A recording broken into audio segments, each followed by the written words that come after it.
Well, we are in Saluda, Virginia, not too far from our Port Haywood house, and we're at the Middlesex County Museum with Goober the Traveling Bear, and this is the hometown to a great Marine, Lieutenant General Lewis Burwell Puller.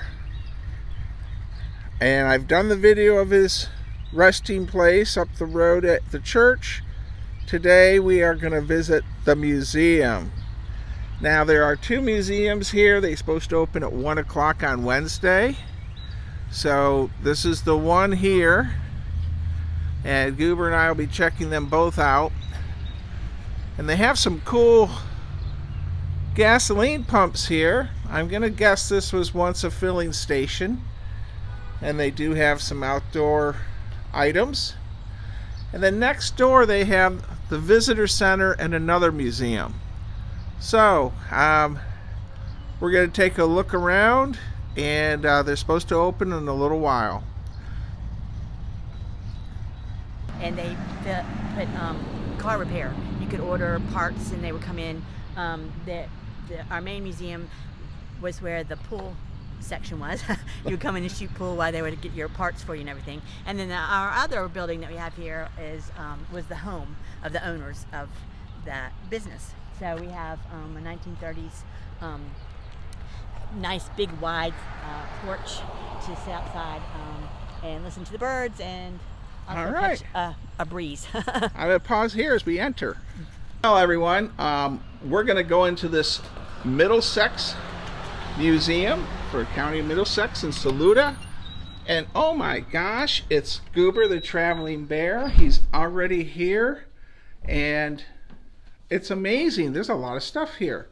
Hello, ma'am. I'm Bill Molyneux with Goober the Traveling Bear, and who are you? I'm Holly Horton, the Executive Director here at the Middlesex County Museum and Historical Society in Saluda, Virginia. Welcome. Well, thank you. As you probably wonder, Goober he travels all over the country to help promote museums. What's the dates you're open and your time? We are available open to the public on Wednesdays and Fridays from 1 to 5, and on Sundays from 1 to 3. Okay. Would you like to show me around a little bit? We'd love to. All right. Should I carry him with me? No, we let Goober rest. Okay. We don't want him overworked. Go ahead and. So Middlesex County is located on the Chesapeake Bay. We're in the Middle Peninsula of Virginia. We're located between the Piankatank River, Rappahannock River, and the Chesapeake Bay. So we're a peninsula. We have been here in our original footprint geographically since our founding in 1669. We're originally part of Lancaster County.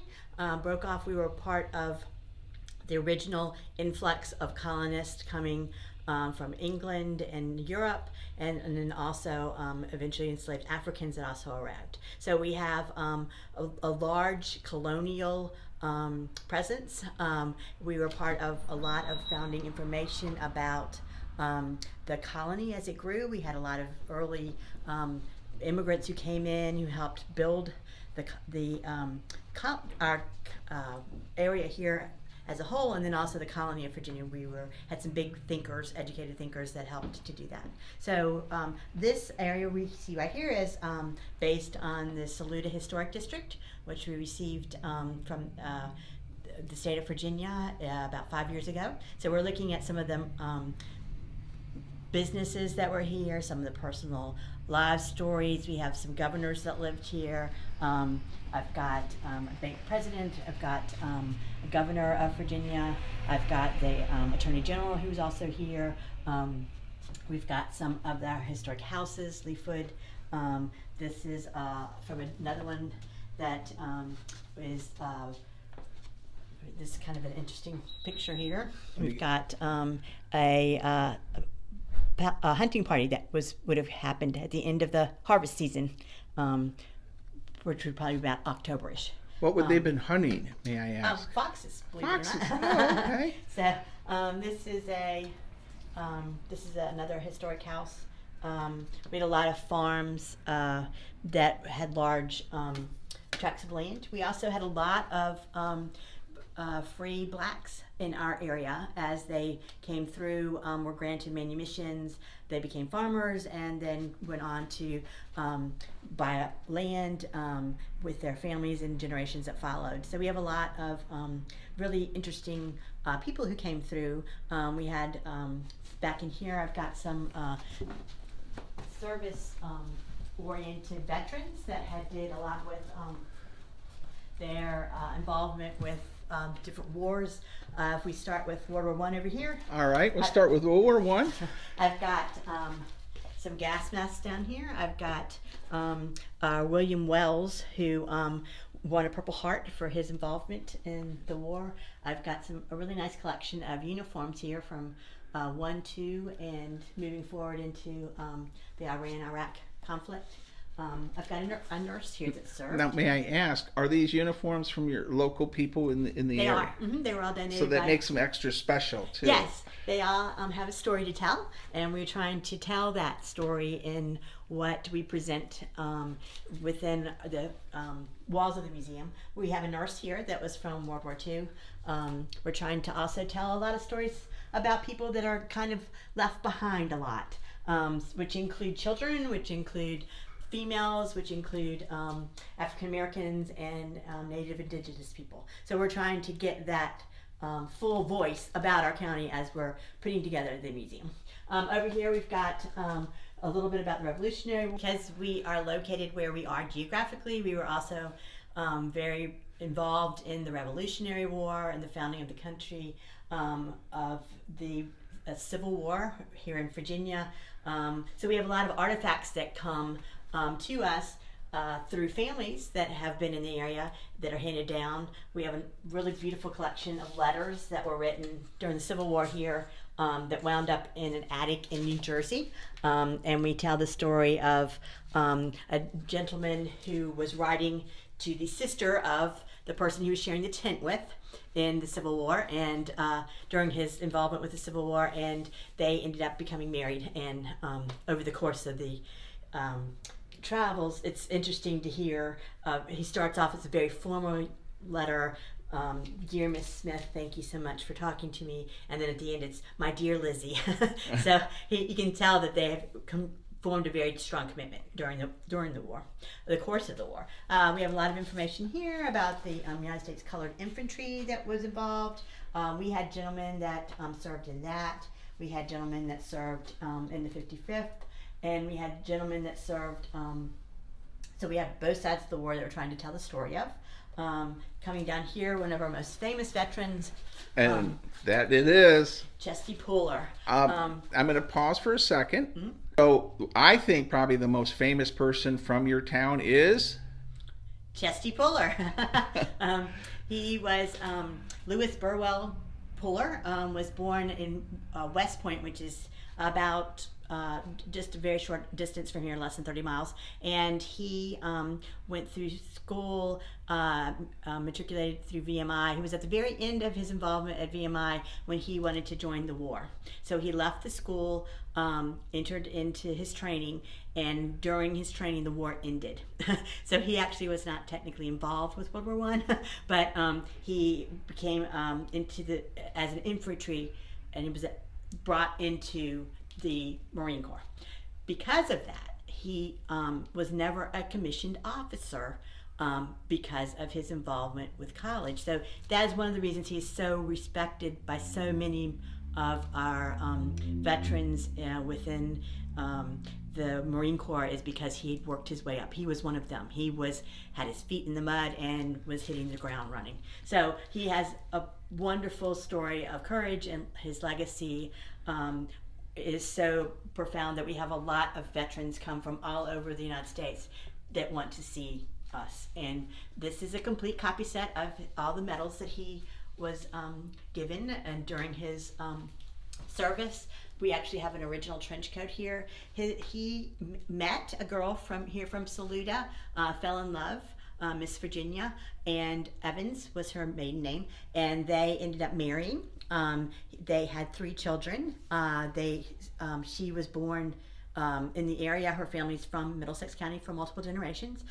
She and Chesty retired here. They had a home that's over on Gloucester Road. We still get people that come through here. So we have lots of stories about people, local people that were involved with the family over the course of multiple generations. As you come down this way, we have more.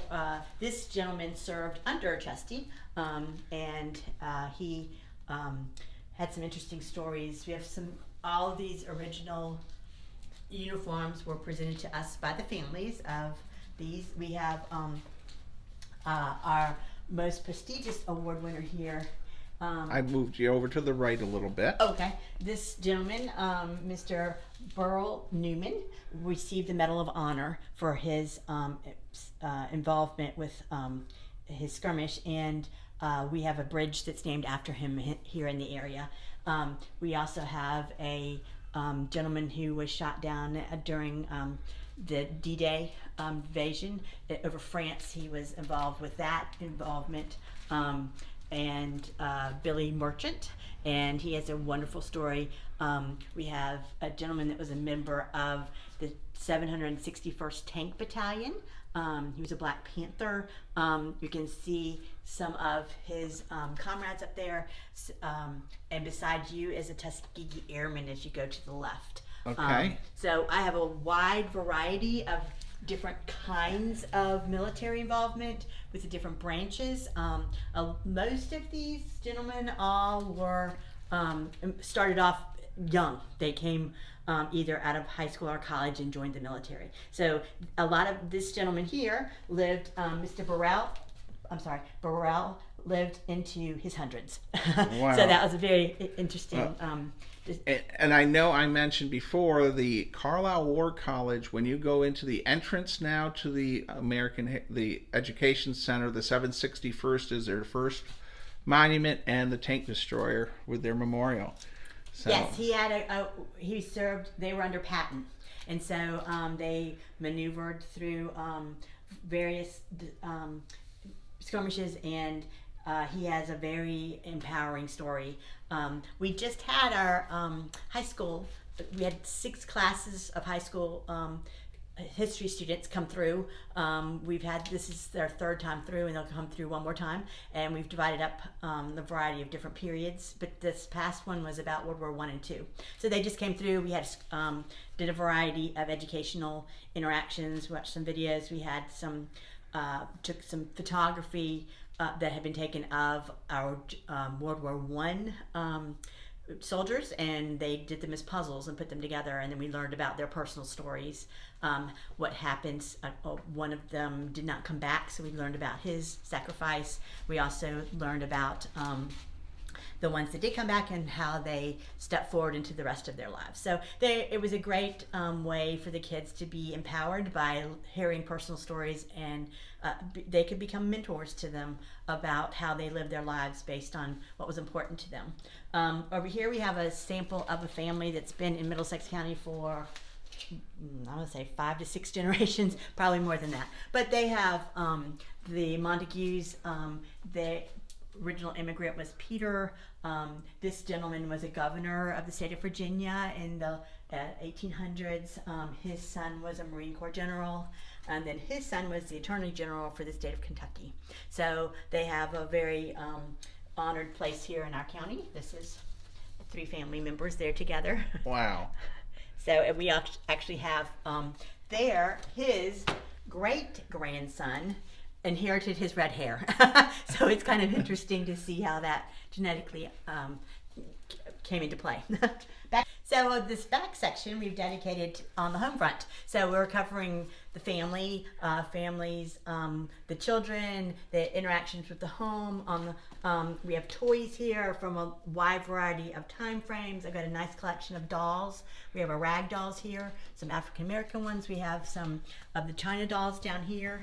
I've got board games and some fun reading materials for the kids from different time periods.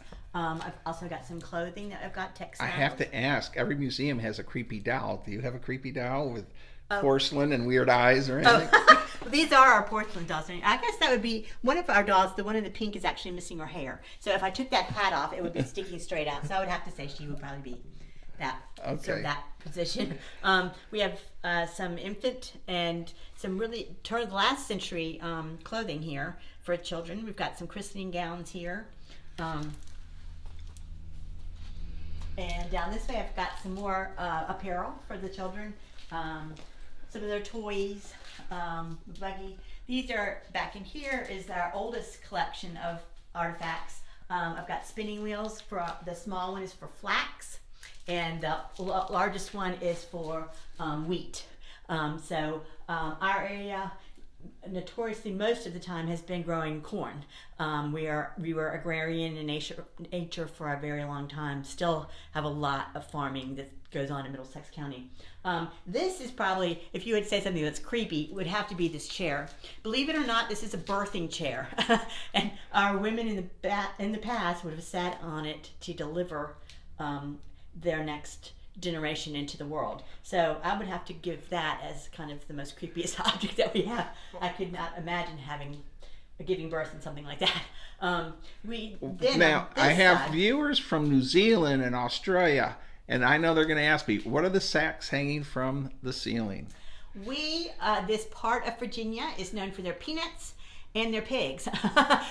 We had right across the river, the James River, about an hour from here is Smithfield, Virginia, and they were known for their Smithfield hams, country hams, for a very long period of time. And so these are a sample of 3 different hams.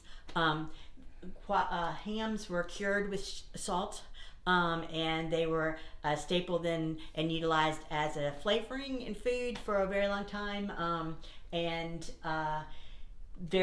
A lot of places, people would cure their own, also on their own properties as part of farming implements.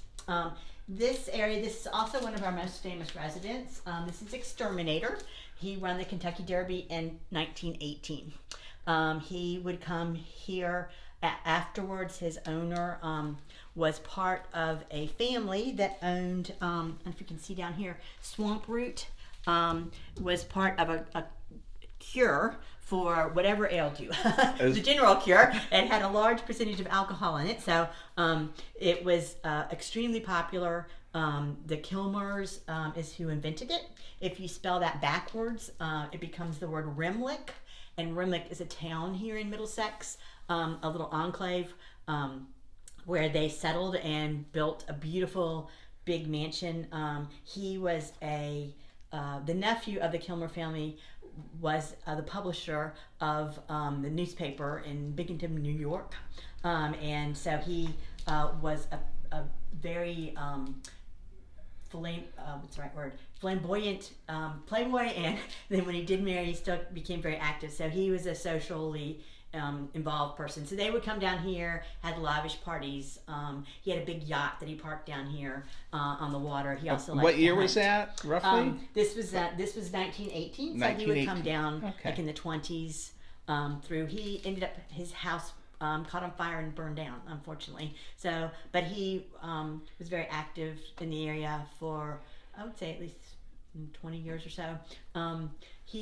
This area is of the museum is dedicated to our wharfs and the old country store. We used to have a lot of country stores in the area, over 30 of them in our peninsula, and because we're a peninsula, one of the earliest forms of transportation has always been the water and boating. And so people would have little skiffs. They would have the Indians, natives had canoes, and then as we move forward in time, we were known for our steamboats.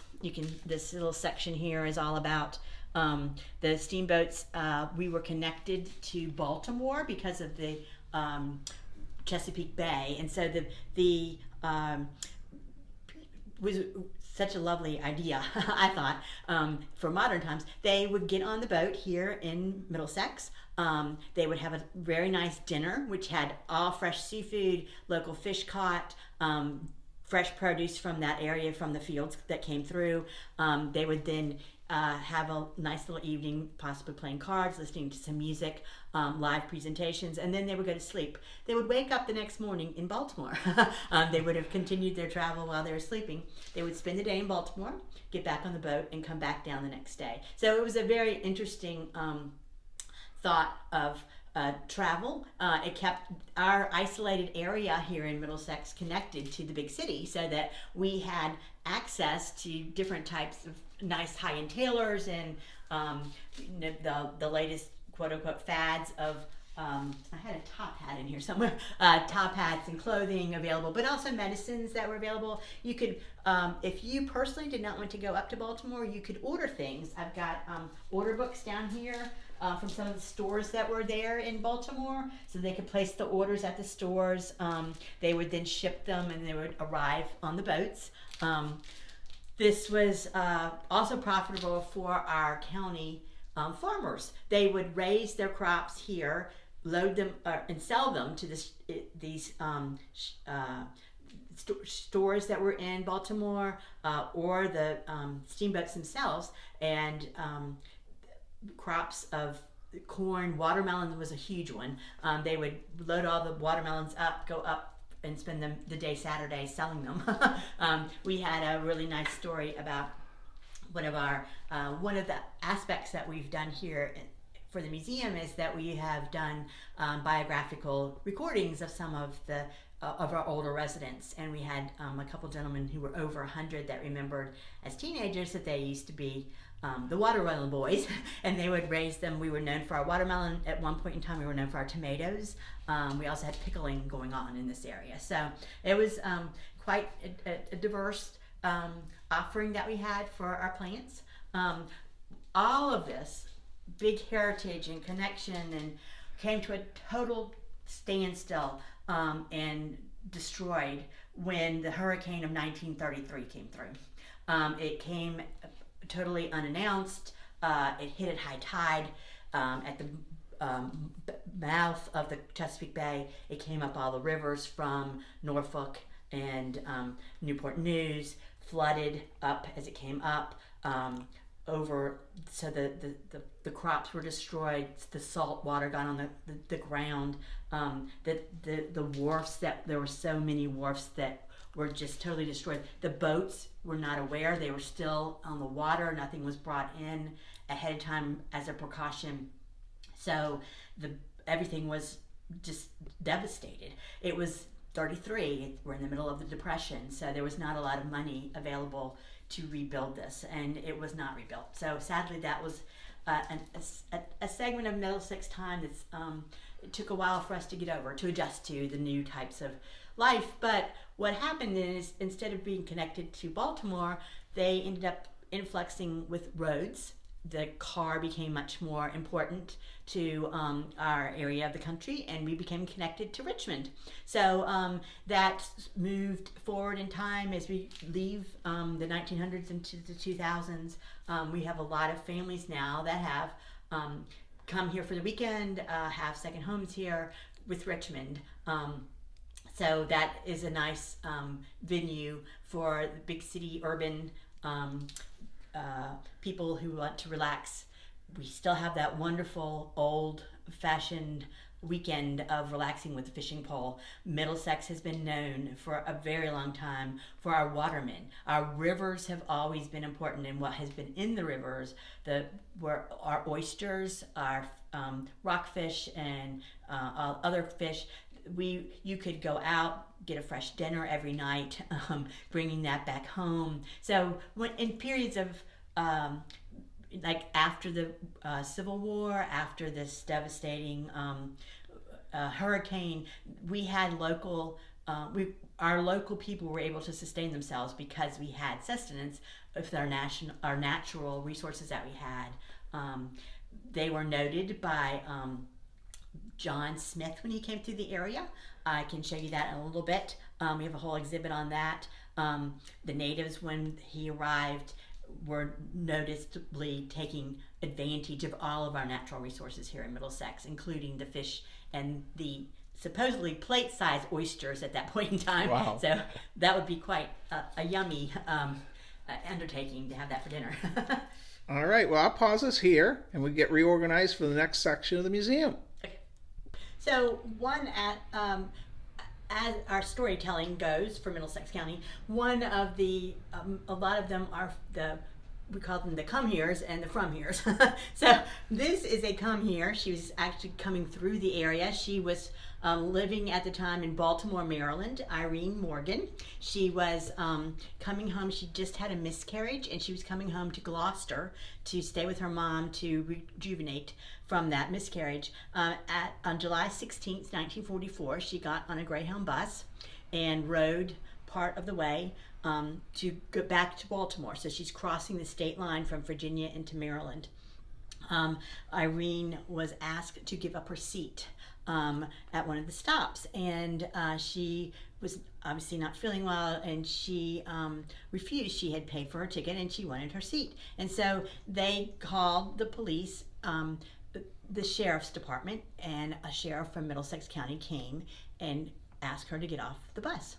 She refused. There was a bit of a little skirmish, and she was removed from the bus and brought into Middlesex County, and her court case was then heard here, and it went from our courthouse, the historic building that you saw earlier, and her case was heard here. She went on to the state level, and then she went to the national court, the Supreme Court, and she won her case. Thurgood Marshall was cutting his teeth at that point in time on cases, and he was her lawyer. So she predates Rosa Parks by 6 years, and she is her case was won because she was intrastate. She was going in between two different states, and the same laws did not apply in Maryland that applied in Virginia, and so that is the point that they used to argue her case. We're thrilled to showcase her story here in Middlesex County. We have a lot of artifacts that came from her granddaughter that shared with us, and we have a really nice plaque that's in the courthouse center that explains a lot to the kids or to anybody coming through. So Irene is a big role model and a woman who stood by her convictions. She's also a very interesting person. At that point in time, she had not graduated from high school, so she did that, and then she got her she got her GED, and then as an adult she went back and got her bachelor's and then also her master's degree. So at that point in time, she here we have received all of these. At 35, she got her GED, her BA at 68, and her MA at 73. So she's very inspirational. Her story has a lot of really inspiring moments in it on multiple levels. So we're thrilled to have her story as part of our museum here. Well, thank you very much. Building and move over to our other annex, I wanted to point out we have a really nice glass collection. Back over here and up in here, you can see a nice variety. We had a Coke bottling plant here at one point in time, and we have a lot of glass that has survived through the centuries, actually. This case has some of our oldest glass. These rounded bottom were wine venues from the 1600s and 1700s. As we move forward in time, they used to have personal seals on some of the more expensive wines that were ordered ahead of time, 12 bottles to a case, and they would arrive from Spain. A lot of this is Spanish wine. We have some of our earliest pieces here also from architectural pieces from different buildings, handmade bricks. Because of where we are geographically, another one of our wonderful natural resources is our sand, our clay, and our water. And if you mix that all together with some ash, you can get some mortar, and you can also get materials to make bricks. So we have a lot of buildings that are still standing that were made in the 1700s with the craftsmen, enslaved craftsmen that were making these wonderful handmade bricks that are sturdy, and they've survived 300 years. So let's adjourn and we'll go over to the other building. So where are we heading next? We're going to our next door annex, and we have two big exhibits up there, 3 of them actually. I've got the John Smith's arrival in our area. We've got a whole section on our fossils that have been found in our area, and then also a section on the vast array of schools that we've had in the course of 150 years. All right, let's head over. Okay. All right, let's see what's in this building. This is the second building of our museum tour. And oh my goodness, it's none other than Goober, the traveling bear. And this is a really neat room. Can you tell me all about it? Yes, this is, we focused on some of our oldest history that we know about our county. Some of our prehistoric earliest residents, we have no written words about, but we have a lot of things that they left behind. So I've got fossils, I've got, we were underwater as a peninsula over 3 different times. So we have lots and lots of layers and layers of shells of some of the animals that were here. We're blessed with a lot of variety with that. We actually had coral at one point in time, so we were very warm as far as water went. We have some of the vertebrates that were left from some of the whales, the dolphins. We had a lot of sea life. We have, again, as you come over, look over it this way, I've got some more of the shells. And it looks like Goober is working on maps here. Goober is one of, when we were first recorded, as far as the words, was John Smith. He came in the very early 1600s. He kept journals about his visits. He made a map here. This is what Goober was looking at with his magnifying glass. We are this little area right here of the map, and this is the Chesapeake Bay. They're calling it the Virginian Sea. We have his, he talked a lot about the Powhatan Indians, there were over 30 different tribes that were included in that. We had 3 of them living here in Middlesex. They were very much involved on the aspect of utilizing all of the natural resources that Middlesex had, which was a lot. We had a lot of very large trees that were cypress, and they made a great canoe. And so they were used a lot for trading with other natives in other parts of the state and even in the nation. The Shawnee actually got them through the Ohio River Valley also because of the nature of they would not become waterlogged and they did not rot. So we have that in Dragon Swamp was the name of it. But where this exhibit is showcasing the seasonal life of the natives. These were all made by one of our residents. He did a reenactment, bear, and he handmade all of these with natural pieces, and then he wore them when he did his reenactments.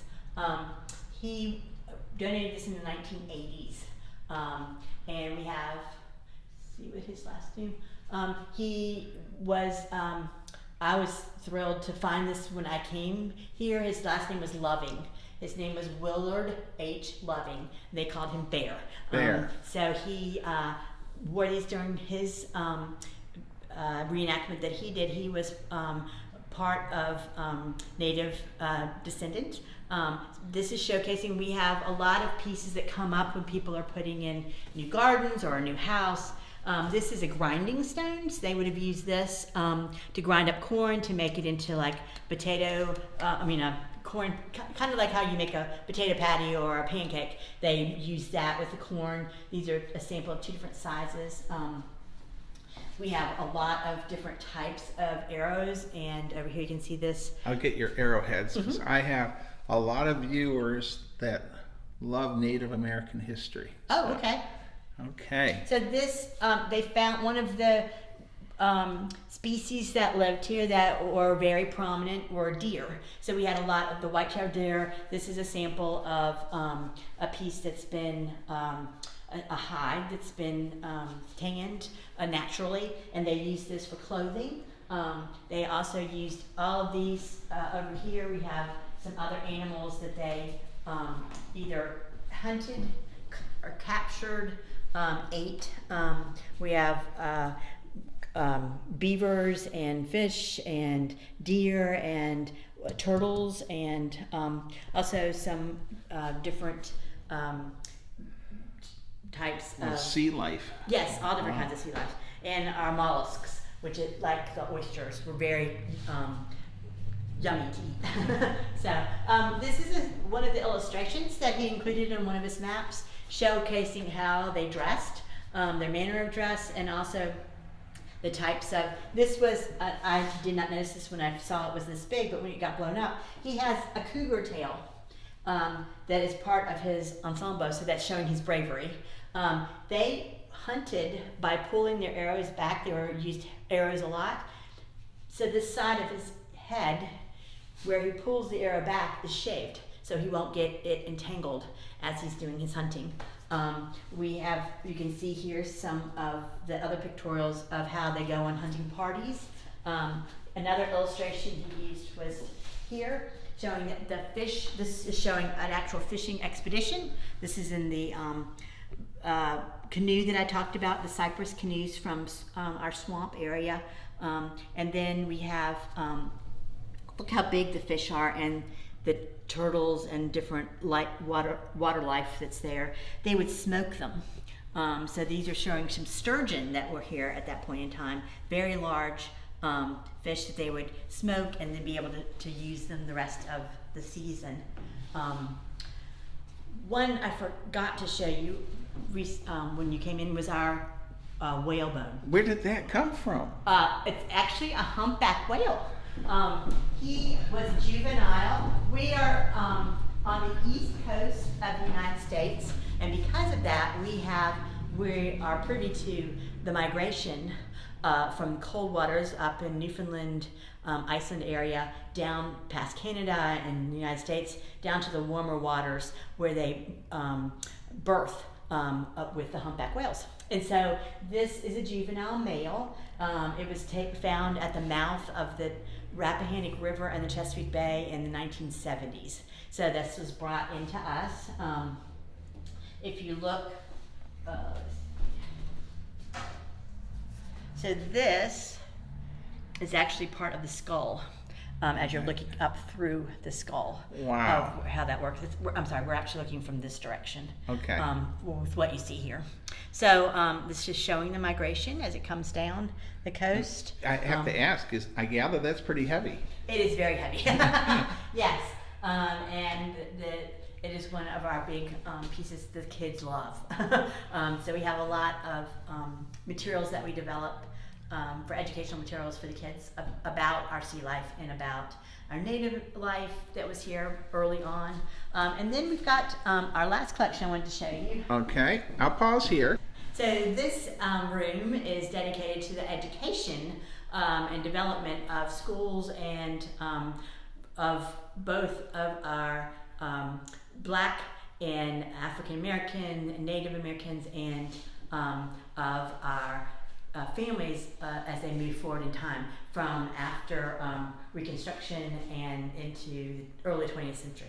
So we have, this is all being built at the moment, so excuse our It's little wonderful. bit of a mess. It's wonderful that you have this in progress. Yes, so we've got some one-room schoolhouses that were built as part of that project. We have some wonderful photography that showed up. We have Tyler Radenbaugh is one of our researchers, and he does unbelievable finds when he digs, and this was a beautiful one showing that one-room schoolhouse with the children labeled Middlesex County. So this is a sample of a home desk that the kids would have had. We have some of our variety of different diplomas that we've had from, excuse me. So this case, it's just showcasing some of the schools for African Americans, some of the classes, some of the teachers. We had a really solid intertwining of church and school for the families here in Middlesex, and they worked really hard to educate the kids, kept them with the basics and then expanding into others. It's been a really, if you want to move this way, Okay. you can see in here, I've got, wanted to see some of the earlier teachers of Middlesex Training School that we had Yeah, here. I'm closing in on it. And Early teachers.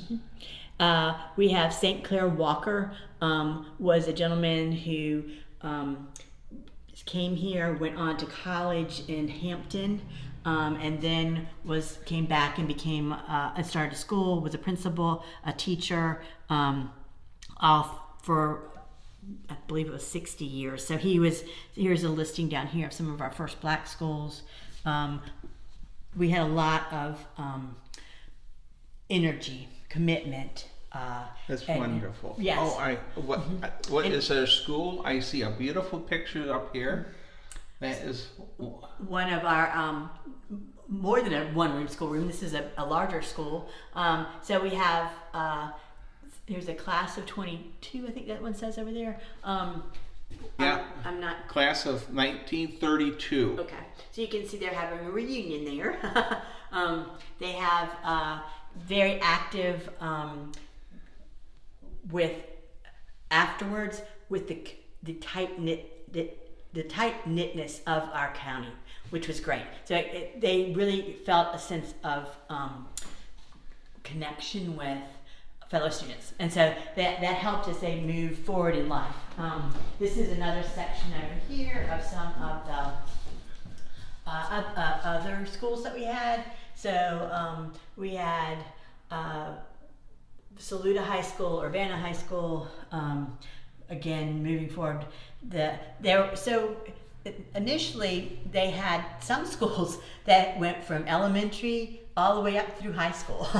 So all the kids of various ages were all in the same school together. So we have May Day used to be a big celebration. We have a lot of photography of those different types of the celebration of May Day is that winter's over and spring has come, and the prosperity of looking forward to the crops that are being planted. So it's a celebration of the cycles. So this case area is getting ready to go up for African American businesses. So we've just gotten some in here. This is a boat building business that he had. This is a sample of his tools that he had. So we're thrilled to get that in. That's going to be going up at the, I've applied for funding grants right now. We're waiting to hear back the first part of June of the cycle closed the first part of April. So hopefully that grant will help support getting some new cases and development of educational materials to include research on some of our aspects of history that are being overlooked, including our younger kids, our females, our African American, and our small farmers. A lot of focus has been in the past on our large plantations, and we really want to look at some of the farmers that were 10 acres or 50 acres, or to see how that played out. We had a very large population of African Americans in our county from early on, so we wanted to look at how those, we had a lot of free African Americans that settled here, so we wanted to look into that. We also wanted to look into, we had a lot of widows that decided to not remarry, and so they kept their husbands' quote-unquote original assets and moved forward with them and became very prosperous with those because they themselves were also intelligent. So they were, I mean, as a whole, have been overlooked by a lot of historians that are telling stories. So we're trying to include a lot. We have a lot of really nice original plats here. We have original wills. We have original manumission papers. All of these legal documents are telling stories about people, and so we're trying to take the time with more research and to discover a variety of stories that we can tell that keep the interest of especially our modern children and young people as they move forward, as they learn about our history, that they get a full knowledge base that's well-rounded for a variety of different types of personalities that were our forebears here. So Well, hold on, we'll pause here. So I appreciate you coming today, Goober, and bringing your friends with you. Again, we're open on Wednesdays and Fridays from 1 to 5, and on Sundays from 1 to 3. So we look forward to having you visit us on the Middle Peninsula of Virginia, just on the Chesapeake shores, here on the western side of the Chesapeake Bay. Thank you so much, and come enjoy our history with us. We have so many stories to tell. All right, and everyone, please visit this museum. It's a wonderful site, not far from Gloucester, Yorktown. Goober says it's 2 paws up. And that's right, 2 paws up. Stay safe, be kind, and be courteous, everyone.